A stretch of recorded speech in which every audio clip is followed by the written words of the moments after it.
Hi viewers, welcome to Chitra Mohans Samayal. இன்னைக்கு நம்ம பார்க்க போற ரெசிபி cauliflower manchurian. ஒரு மீடியம் சைஸ் cauliflower நம்ம உப்பு மஞ்சள் தூள் போட்டு நல்லா சாஃப்ட்டா வேக வச்சு எடுத்துக்கலாம். வேக வைக்காம உப்பு மஞ்சள் தூள் சேர்த்து கழுவிட்டு அதுக்கு அப்புறமும் செய்யலாம். அந்த மாதிரி செய்யறதை விட இந்த மாதிரி சாஃப்ட்டா வேக வச்சு அதுக்கு அப்புறமா பொரிச்சு எடுத்து செஞ்சோம்னா காலிஃப்ளவர் 65 இருந்தாலும் சரி காலிஃப்ளவர் மஞ்சூரியனாக இருந்தாலும் சரி நல்லாயிருக்கும். பாருங்கள், இப்போ நம்மளோட காலிஃப்ளவர் வேகட்டும். ஃப்ரைட் ரைஸ் செய்கிற அன்றைக்கி இந்த காலிஃப்ளவர் மஞ்சூரியன் கரெக்ட் காம்பினேஷனாக இருக்கும். நம்மளோட காலிஃப்ளவர் நல்லா வெந்து கலர் மாறிடுச்சு. இப்போ இதை தண்ணியெல்லாம் வடிச்சிட்டு நல்லா ட்ரை பண்ணிக்கலாம். அதுக்குள்ளே நம்ம 1 டேபிள் ஸ்பூன் மைதா மாவு, 1 டேபிள் ஸ்பூன் கார்ன்ஃப்ளோர், தேவையான அளவு உப்பு, இது எல்லாத்தையும் நல்லா கலந்து நம்ம வேக வச்சுருக்கிற காலிஃப்ளவரை மேரினேட் பண்ணுற அளவுக்கு தண்ணி சேர்த்து நம்ம மாவை பிசைஞ்சு வச்சுக்கலாம். ரொம்ப தண்ணியாட்டமும் இருக்கக்கூடாது, ரொம்ப கெட்டியாகவும் இருக்கக்கூடாது. கொஞ்சமாக தண்ணி சேர்த்து இந்த அளவுக்கு பிசைஞ்சு எடுத்துட்டு ஆல்ரெடி நம்ம வேக வச்சு ஆற வச்சுருக்கிற காலிஃப்ளவரை சேர்த்து மேரினேட் பண்ணி 1/2 ஹவர்லேருந்து 1 ஹவர் வரைக்கும் அதை நல்லா ஊற விட்டுடலாம். இது நல்லா ஊறட்டும். ஊறினதுக்கு அப்புறமா நம்ம பொரிச்சு எடுத்து நம்ம தாளிச்சிக்கலாம். இது மேரினேட் ஆகிறதுக்குள்ளே நம்ம தாளிப்புக்கு தேவையான பொருட்களை பொடிப்பொடியாக கட் பண்ணி வச்சுக்கலாம். 1/2 கேப்சிகம் பொடிப்பொடியாக கட் பண்ணி வச்சுருக்கேன். 5 பீன்ஸை பொடிப்பொடியாக கட் பண்ணி வச்சுருக்கிறேன். கொஞ்சமாக வெங்காயத்தால் பொடிப்பொடியாக கட் பண்ணி வச்சுருக்கேன். 4 பூண்டு பல், 1 துண்டு இஞ்சி, 1 டேபிள் ஸ்பூன் கார்ன்ஃப்ளோர், 1 வெங்காயம், சோயா சாஸ், டொமேட்டோ கெச்சப், மிளகு, இதெல்லாம் ரெடியாக எடுத்து வச்சுக்கலாம். இது போக ஒரு 1/4 டீஸ்பூன் மஞ்சள் தூள், 1 டீஸ்பூன் தனி மிளகாத்தூள். இப்போ நம்ம மேரினேட் ஆகிருக்கிற காலிஃப்ளவரை நல்லா பொரிச்சு எடுத்துக்கலாம். கொஞ்சம் கொஞ்சமாக நல்லா ஃப்ரை ஆகிற வரைக்கும் பொரிச்சு எடுத்துக்கலாம். காலிஃப்ளவரை மேரினேட் பண்ணுறப்ப மிளகுத்தூளோ இல்லை தனி மிளகாத்தூளோ எதுவுமே நான் சேர்க்கலை. பொரிச்சு எடுத்து மஞ்சூரியன் தாளிக்கிறப்ப நம்ம காரத்துக்கு ஏற்ற மாதிரி மிளகுத்தூளும் தனி மிளகாத்தூளும் சேர்த்துக்கலாம்.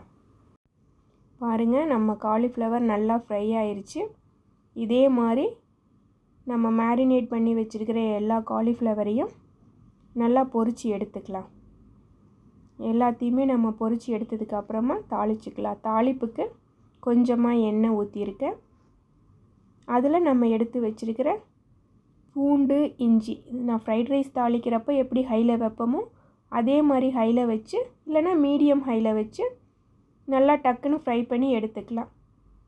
நம்ம கட் பண்ணி வச்சுருக்கிற ஒரு பெரிய வெங்காயம், வெங்காயத்தாள், அதுக்கப்புறமா பொடியாக கட் பண்ணி வச்சுருக்கிற பீன்ஸ் எல்லாத்தையுமே மீடியம் ஹை இல்லைனா ஹையில் வச்சு இந்த மாதிரி வதக்கி எடுத்துக்கலாம். பாருங்கள், அடி பிடிக்க ஆரம்பிக்குது. இந்த டைமில் நம்ம கட் பண்ணி வச்சுருக்கிற கேப்சிகம்மை போட்டுக்கலாம். கேப்சிகம்லேருந்து தண்ணி வர்றதால அடி பிடிக்காது. அதே சமயத்தில் மிளகாத்தூள் 1 டீஸ்பூன் சேர்த்துக்கிட்டு அதுக்கப்புறமா நம்ம காரத்துக்கு ஏற்ற மாதிரி மிளகுத்தூள் 1/4 டீஸ்பூன் சேர்த்துக்கலாம். இது ரெண்டுமே நம்ம காரத்துக்கு ஏற்ற மாதிரி நம்ம கூட்டியோ குறைச்சோ சேர்த்துக்கலாம். இதுக்கப்புறமா உப்பு சேர்த்துட்டு நம்ம எடுத்து வச்சுருக்கிற 1 டேபிள் ஸ்பூன் டொமேட்டோ கெச்சப் அதையும் சேர்த்துக்கலாம். இதுக்கப்புறமா நம்ம எடுத்து வச்சுருக்கிற சோயா சாஸில் இருந்து 1 டேபிள் ஸ்பூன் சோயா சாஸ் அதையும் சேர்த்து மீடியமில் வச்சு இல்லைன்னா சிம்மில் வச்சு நம்ம நல்லா கலந்து விட்டுக்கலாம். ரொம்ப நேரம் காய் வேகணும்னு அவசியம் இல்லை. ஃப்ரைட் ரைஸ் செய்கிற மாதிரியே மீடியம் ஹையில் வச்சு நம்ம தாளித்து விட்டுட்டு அதுக்கப்புறமா நம்மளோட பொருட்கள் எல்லாம் சேர்த்துக்கலாம். பாருங்கள், இதுக்கப்புறமா நான் எடுத்து வச்சுருக்கிற 1 டேபிள் ஸ்பூன் கார்ன்ஃப்ளோர் மாவை நல்லா தண்ணியாட்ட கலந்து சேர்த்துக்கிறேன். ட்ரையாக வேணும்னா கொஞ்சம் கெட்டியாக சேர்த்துக்கலாம். இல்லை நம்ம கொஞ்சம் தண்ணியாட்ட காலிஃப்ளவர் மஞ்சூரியன் வேணும்னா நல்லா தண்ணியாட்ட நம்மளோட கார்ன்ஃப்ளவரை கலந்து சேர்த்துக்கலாம். பாருங்கள், இதுக்கப்புறமா நம்ம பொரிச்சு எடுத்து வச்சுருக்கிற எல்லா காலிஃப்ளவரையும் சேர்த்து கலந்து விட்டுக்கலாம். அவ்வளோதான், இப்போ நம்மளோட காலிஃப்ளவர் மஞ்சூரியனுக்குரிய ப்ராசஸ் முடிஞ்சிருச்சு. நல்லா கலந்து விட்டு இதுக்கு மேலே லைட்டாக தண்ணி தொளித்து அந்த மசாலா எல்லாமே வேஸ்ட் ஆகாமல் லைட்டாக தண்ணி தொளித்து கிளறப்ப எல்லாமே நம்மளோட காலிஃப்ளவரோடு சேர்ந்துடும். கடைசியாக நம்ம பொடி பொடியாக கட் பண்ணி வச்சுருக்கிற வெங்காயத்தாலையும் சேர்த்து நம்மளோட காலிஃப்ளவரை கலந்து விட்டுட்டு மூடி போட்டு மூடி ஒரு 1/4 மணி நேரம் விட்டுட்டு அதுக்கப்புறமா நம்ம சர்வ் பண்ணிக்கலாம். நம்மளோட காலிஃப்ளவர் இப்போ சூப்பராக ரெடி ஆயிருச்சு. 15 நிமிஷம் கழித்து நம்ம சர்வ் பண்ணிக்கலாம். பாருங்கள், நம்மளோட காலிஃப்ளவர் மஞ்சூரியன் பார்க்கவே சூப்பராக இருக்குது. ஃப்ரைட் ரைஸோடு சேர்த்து சாப்பிட்றப்ப சூப்பராக இருக்கும். நீங்களும் செஞ்சு பாருங்கள்.